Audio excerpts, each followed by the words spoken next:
দেখছেন কলকাতা টিভি, আপনাদের সঙ্গে আমি অর্পিতা। শুরু করছি সেরা 10। প্রথমেই যে খবরে চোখ রাখছি, ডাক্তারদের সর্বস্তরে বেতন বাড়ালো রাজ্য সরকার। 10,000 করে ভাতা বৃদ্ধি ইন্টার্ন, হাউস স্টাফ ও পিজিটিদের। সিনিয়র রেসিডেন্ট ডাক্তারদের 15,000 এবং বিশেষজ্ঞ ডাক্তারদের 25,000 টাকা বেতন বৃদ্ধি। সরকারি ডাক্তারদের প্রাইভেট প্র্যাকটিসে নিয়ম শিথিল রাজ্য সরকারের। প্রাইভেট প্র্যাকটিসের পরিধি 20 থেকে বেড়ে 30 কিলোমিটার। মেদিনীপুর হাসপাতালে জুনিয়র ডাক্তারদের সাসপেনশন প্রত্যাহার রাজ্য সরকারের।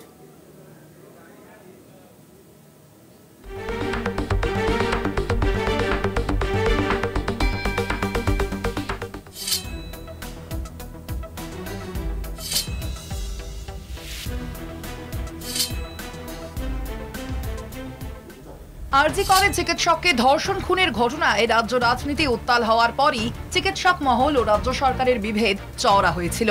ক্রমশই বাড়ছিল দূরত্ব। এই আবহে সোমবার ধর্মধান্য অডিটোরিয়ামে চিকিৎসকদের সঙ্গে মুখ্যমন্ত্রীর সম্মেলনের দিকে তাকিয়েছিল গোটা রাজ্য। দূরত্ব কি ঘুচবে, উঠছিল প্রশ্ন। এর মাঝেই চিকিৎসকদের বিষয়ে কল্পতরু মমতা বন্দ্যোপাধ্যায়। ডাক্তারদের বেতন বৃদ্ধি নিয়ে বড় ঘোষণা মুখ্যমন্ত্রীর। আমি intern, house staff, post graduate trainee, post doctorate trainee সবার জন্য 10,000 টাকা করে বাড়িয়ে দেওয়ার ব্যবস্থা করলাম। সর্বস্তরের সিনিয়র রেসিডেন্টদের স্যালারি আমরা 15,000 টাকা করে বাড়িয়ে দেব। ফলে ডিপ্লোমাধারী সিনিয়র রেসিডেন্টদের স্যালারি বর্তমান 65,000 থেকে বেড়ে হবে 80,000। পোস্ট গ্র্যাজুয়েট সিনিয়র রেসিডেন্টদের স্যালারি বর্তমানে 70,000 থেকে বেড়ে হবে 85,000। আর পোস্ট ডক্টরেট সিনিয়র রেসিডেন্টদের স্যালারি বর্তমানে 75,000 থেকে বেড়ে হবে 1 লাখ। কিছুদিন আগেই স্বাস্থ্য ভবন জানায় সকাল 9টা থেকে বিকেল 4টে পর্যন্ত প্রাইভেট প্র্যাকটিস করতে পারবেন না সরকারি হাসপাতালের চিকিৎসকেরা। প্রত্যেককে অন্ততপক্ষে 6 দিন এবং 42 ঘন্টা ডিউটি করতে হবে। পাশাপাশি কর্মক্ষেত্রের 20 কিলোমিটারের বাইরে প্রাইভেট প্র্যাকটিসের উপরও নিষেধাজ্ঞা জারি করা হয়েছিল। সোমবার সেই সম্মেলনের পরে সেই নিয়মও শিথিল করলেন মুখ্যমন্ত্রী মমতা বন্দ্যোপাধ্যায়। আপনারা মিনিমাম 8 ঘন্টা সরকারি পরিষেবা দিন, তারপরে প্রাইভেট প্র্যাকটিস করুন, আমার আপত্তি নেই। আমি 20 কিলোমিটারটা 30 কিলোমিটার করে দিচ্ছি, কারণ কলকাতায় 30 কিলোমিটারের মধ্যে অনেক হসপিটাল আছে। প্রসূতি মৃত্যুতে মেদিনীপুর মেডিকেলের গাফিলতি স্বীকার করেন মুখ্যমন্ত্রী। স্যালাইন কাণ্ডে উষ্মা প্রকাশের পরেও জুনিয়র ডাক্তারদের সাসপেনশন প্রত্যাহারের সিদ্ধান্ত রাজ্য সরকারের। মেদিনীপুরে যে কেসটা হয়েছিল নিশ্চয়ই নেগলিজেন্স ছিল, তো জুনিয়র ডাক্তাররাও একদিন সিনিয়র হবে। তাদের ভবিষ্যতের দিকে তাকিয়ে আমি জুনিয়র ডাক্তারদের সাসপেনশনটা উইথড্র করে নিচ্ছি। আরজি কর ইস্যুর পর থেকে রাজ্যের মুখ্যমন্ত্রীর উপর খড়গহস্ত চিকিৎসক মহলের একাংশ। আশা ছিল এদিন সম্মেলনে হয়তো দেখা যেতে পারে আরজি কর আন্দোলনের অন্যতম কাণ্ডারি কিঞ্জল, দেবাশিস, অনিকেতদের। তবে সম্মেলনে হাজির হননি তারা। এখন রাজ্য সরকারের তরফে বেতন বৃদ্ধির পর কি কিছুটা হলেও বরফ গলবে, সেটাই দেখার। কলকাতা টিভি। নজরে আগামী বিধানসভা ভোট, সাংগঠনিক প্রস্তুতির লক্ষ্যে মুখ্যমন্ত্রী মমতা বন্দ্যোপাধ্যায় এই মেগা বৈঠকে গোটা রাজ্যের সমস্ত স্তরের পদাধিকারীকে হাজির থাকতে বলেছেন নেত্রী। সদ্য রাজ্য বাজেটে যেসব আর্থসামাজিক উন্নয়নের রূপরেখা পেশ করা হয়েছে তা বাস্তবায়নে দলের কর্মীদের সামিল করাকেই অগ্রাধিকার দিতে চলেছেন নেত্রী। সেই লক্ষ্যে বেশ কিছুকাল বকেয়া থাকা সাংগঠনিক রদবদলও হওয়ার সম্ভাবনা রয়েছে মেগা বৈঠকে।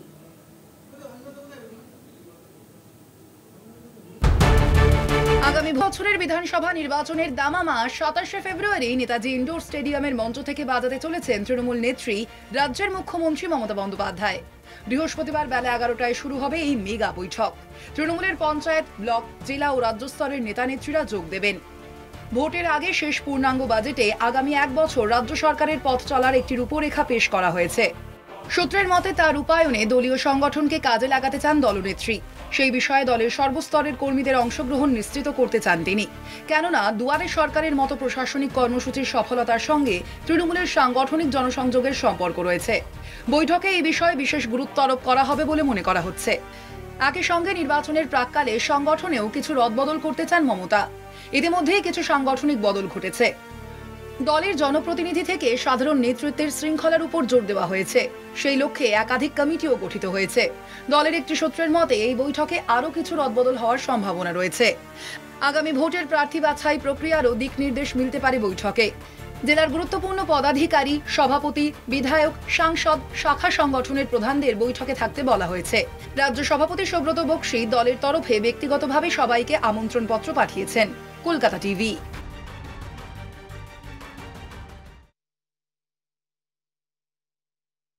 ঘুরলেই রাজ্যে বিধানসভা নির্বাচন, তার আগে সমবায় সমিতিতে নির্বাচনের জোরদার ইনিংস শাসক দলের। এই নিয়ে টানা 3 বার জয়ের ধারাবাহিকতা বজায় থাকলো রায়দিঘিতে। অন্যদিকে বিজেপি পরিচালিত পঞ্চায়েতে জয় তৃণমূলের।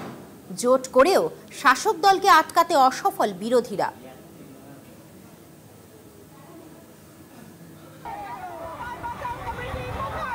জয়ের ধারাবাহিকতা বজায় রেখে রায়দিঘিতে 3টি সমবায় সমিতির নির্বাচনে বিপুল জয় পেল তৃণমূল কংগ্রেস। রাধাকান্তপুর সমবায় সমিতি, গিলের ছাট সমবায় সমিতি এবং খাড়ি সমবায় সমিতি, এই 3 সমবায় সমিতিতে জয় জয়কার তৃণমূল কংগ্রেসের, যার মধ্যে রাধাকান্তপুর অঞ্চলের সমবায় সমিতির মোট আসন সংখ্যা ছিল 10টি, যার মধ্যে 10টি আসনই দখল করে নিল তৃণমূল কংগ্রেস। গিলের ছাট সমবায় সমিতিতে মোট আসন সংখ্যা ছিল 9টি, তার মধ্যে 8টি দখল করে তৃণমূল কংগ্রেস এবং 1টি আসন বিজেপি এবং সিপিএম এর জোট পায়। অন্যদিকে খাড়ি সমবায় সমিতির মোট আসন সংখ্যা 16টি, যার মধ্যে 16টি আসন দখল করে তৃণমূল কংগ্রেস। মোট ভোটার ছিল 3700। 35টি আসনের মধ্যে 34টি তৃণমূল কংগ্রেসের দখলে।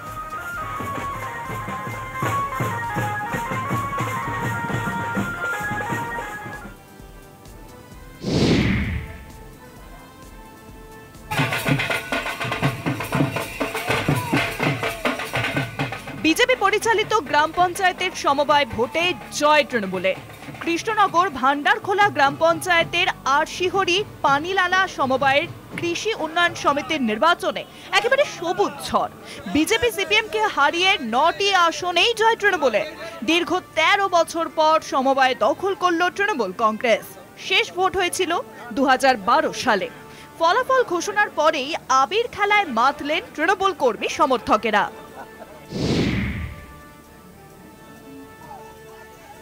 পলাশীপাড়ার চকবিহারী সমবায় কৃষি উন্নয়ন সমিতি লিমিটেডের প্রতিনিধি নির্বাচনে বিপুল জয় বিজেপির। 9টি আসনের মধ্যে 8টি আসনে জয় পেয়েছে বিজেপি, 1টি আসন পেয়েছে তৃণমূল কংগ্রেস। ভোট গণনা শেষ হতেই উচ্ছ্বাসে ফেটে পড়েন বিজেপি কর্মীরা। 9 আসনের সব কটিতেই প্রার্থী দেয় তৃণমূল ও বিজেপি, 4টিতে প্রার্থী দেয় সিপিএম। রবিবার সন্ধ্যায় ভোট গণনা শেষ হতেই দেখা যায় 8 আসনে জয়লাভ করেছে বিজেপি। এরপরই গেরুয়া আবির খেলায় মাতেন বিজেপি কর্মীরা। সামনে বিধানসভা নির্বাচন এবং তার আগে রাজ্য জুড়ে একের পর এক সমবায় সমিতি নির্বাচনে হার বিরোধীতে, যা আগামী দিনে বিধানসভা ভোটে শাসক দলের হাতকে অনেকটাই শক্তপোক্ত করবে বলে মনে করছে রাজনৈতিক মহল। কলকাতা টিভি।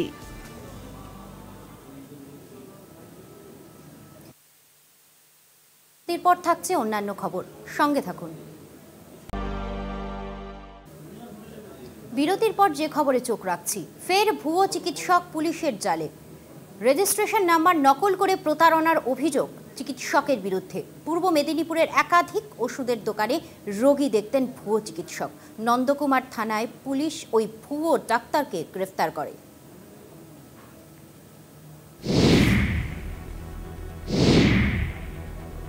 রেজিস্ট্রেশন নাম্বার নকল করে দীর্ঘদিন ধরে রোগীদের সঙ্গে প্রতারণা। পূর্ব মেদিনীপুরের একাধিক ওষুধের দোকানে রোগী দেখতেন ভুয়ো চিকিৎসক।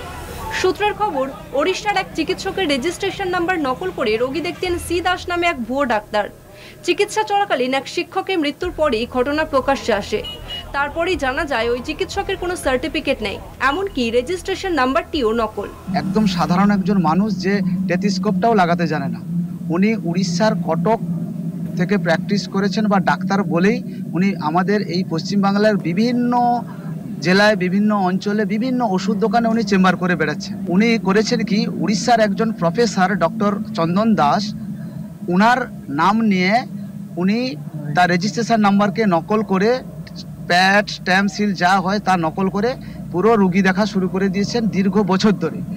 আমাদের এই মাস্টারমশাই মারা যাওয়ার পরে শুরু করে তদন্ত করতে গিয়ে দেখলাম যে উনি ডাক্তার নয়, অন্য একজন ডাক্তারবাবুর, সেই উড়িষ্যার ডাক্তারবাবুর রেজিস্টার নকল করে উনি ডাক্তারি করে এরকমভাবে চালিয়ে যাচ্ছেন। ভুয়ো ডাক্তারের চিকিৎসায় একাধিক মৃত্যু হয়েছে বলে অভিযোগ। ঘটনা ছড়িয়ে পড়তেই চিকিৎসককে ঘিরে বিক্ষোভ স্থানীয়দের। বিক্ষোভের মুখে চিকিৎসা করবেন না বলে লিখিতভাবে মুচলেখা দেন ওই ভুয়ো চিকিৎসক।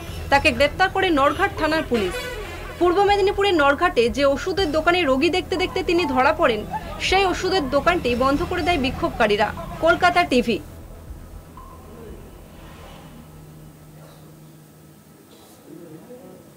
জাতীয় সড়কে ইফটিজিংয়ের বলি এক মহিলা।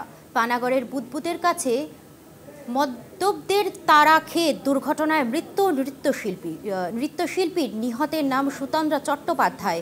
চন্দননগরের বাসিন্দা সুতন্দ্রার মৃত্যুতে স্বভাবতই জাতীয় সড়কের নিরাপত্তা নিয়ে উঠছে প্রশ্ন।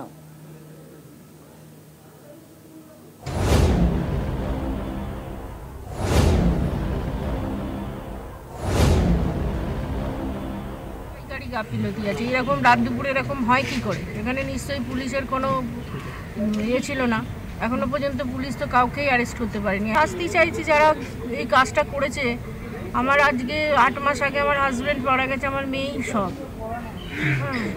যাদের জন্য আমার মেয়ের আজকে এরকম অবস্থা হলো, আমাদের আজকে এরকম অবস্থা হলো, তাদেরকে শাস্তি চাইছি। আর কি চাইবো? আমাদের আর কি চাওয়ার আছে বলে। মাত্র 8 মাস আগেই ক্যান্সারে হারিয়েছেন স্বামীকে, আর তারপর মর্মান্তিক দুর্ঘটনায় মেয়েকে হারিয়ে শোকাকুল সুতন্দ্রা চট্টোপাধ্যায়ের মা। পানাগড়ে মদ্যপ ইফটিজারদের তাড়ায় সন্তান হারা মা। স্বপ্ন ছিল ভালো নৃত্যশিল্পী হবেন সুতন্দ্রা, নাম হবে তাঁর। খামতি ছিল না উদ্যমেরও। পাড়ারই বন্ধুদের সঙ্গে তৈরি করেছিলেন ডান্স ট্রুপ। যেতেন বিভিন্ন অনুষ্ঠানে। গয়ায় এমনই এক অনুষ্ঠানে যেতে গিয়ে বিপত্তি এলো। জাতীয় সড়কে মদ্যপদের তাড়ায় প্রাণ হারালেন চন্দননগরের বাসিন্দা নৃত্যশিল্পী সুতন্দ্রা। কিভাবে হলো এই দুর্ঘটনা? রবিবার রাতে চন্দননগর থেকে গয়া রওনা দেন সুতন্দ্রা সহ 5 জন। রাতে বুদবুদের কাছে পেট্রোল পাম্পে তেল ভরে রওনা দেওয়ার পথে কিছু মদ্যপের নজরে পড়ে সুতন্দ্রাদের গাড়িটিকে তাড়া করে মদ্যপরা। জাতীয় সড়কে গাড়িটিকে আগে পেছনে করে কোণঠাসা করতে থাকে তারা। তাড়া খেয়ে একটি ভুল গলিতে ঢুকে পড়েন গাড়ির চালক। রাইস মিল মোড়ের কাছে জাতীয় সড়কে ওঠার সময় পেছন থেকে এসে সুতন্দ্রার গাড়িতে ধাক্কা মারে মদ্যপদের গাড়িটি। নিমেষে উল্টে যায় গাড়ি। ঘটনাস্থলেই মারা যান সুতন্দ্রা। আমরা সবাই ভয় খেয়ে গেছিলাম। ভাইয়েরা কিডন্যাপার হতে পারে, ছিনতাইপাটি হতে পারে, ওদের মেরে ফেলতে পারে। ওরা কী করলো, আবার আমাদের ব্যাক করে এসে পেছন দিকটা ওভারটেক করেছে, বাঁ দিক দিয়ে নিজের ডান দিকের গেট দিয়ে মেরে গাড়িটাকে পাল্টি করে। আপনাদের গাড়িটাকে? আমাদের গাড়িটা, আমাদের 4টে চাকা ওপরে, আর আমরা 5 জন চলাই। তার মধ্যে ম্যাডাম ওখানে ডেট হয়ে যায়। ঘটনার জেরে প্রশ্নের মুখে জাতীয় সড়কের নিরাপত্তা। আমরা সাধারণ মানুষ, আমরা আমাদের স্বাভাবিক নিরাপত্তাটুকু চাই। চন্দননগরের নাড়ুয়া রায়পাড়ায় বাড়ি সুতন্দ্রার। প্রতিবেশীরা মেনে নিতে পারছেন না এই ঘটনা। দুষ্কৃতীদের কঠোর শাস্তির দাবি জানিয়েছেন তারা। সুতন্দ্রার বাবা সুকান্ত চট্টোপাধ্যায় ছিলেন রেলের ঠিকাদার। বাবার মৃত্যুর পর নাড়ুয়ার বাড়িতে মা, দিদা এবং ঠাকুমার সঙ্গে থাকতেন সুতন্দ্রা। আগে আগে তো প্রচুর যেত, এখন এই বাবা মারা যাওয়ার পর যাওয়াটা কমিয়ে দিয়েছে। কারণ সেগুলো তো কিছুদিন বাড়িতে একটা যদি কেউ না থাকে, ওর মায়ের মনে হয় এই এখনো 2 মাস হয়নি, ওর মায়ের গলস্টোন অপারেশন হয়েছে। মানে বাড়িতে একটা বিরাট চলছে আর কি। মানে একাই উনি সব কিছু করতেন? মানে বাড়িতেও তো একটা অথই জলে পড়ে যাচ্ছে। অভিযুক্তদের গাড়ি আটক হলেও তারা পলাতক। মদ্যপ দুষ্কৃতীদের খোঁজে তল্লাশি চালাচ্ছে পুলিশ। ঘটনার পর থেকেই জাতীয় সড়কে নিরাপত্তা নিয়ে উঠেছে প্রশ্ন। সঞ্জীব সুই, সুজিত ভট্টাচার্য ও তাপস চক্রবর্তীর রিপোর্ট, কলকাতা টিভি।